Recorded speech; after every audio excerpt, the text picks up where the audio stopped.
नमस्कार. मी मृण्मयी गंधे. आज दिनांक 14 एप्रिल, भारतरत्न डॉक्टर बाबासाहेब आंबेडकर यांची जयंती. डॉक्टर बाबासाहेब आंबेडकर हे एक समाज सुधारक होतेच, पण त्याबरोबर ते एक विद्वान देखील होते. त्यांच्या विद्वानतेची अनेक क्षेत्रे आपल्याला पाहायला मिळतात.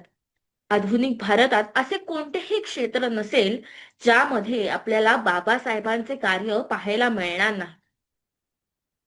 एवढेच नव्हे तर त्यांनी चवदार तळ्याचा सत्याग्रह करून अनेकांचे जीवन बदलले.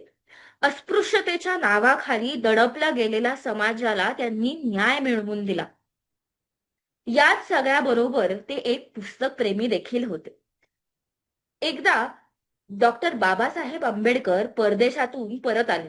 त्यांचे सामान 2 दिवसांनी जहाजातून येणार होते. 2 दिवसांनी त्यांनी रेडिओवर एक दुःखद बातमी ऐकली.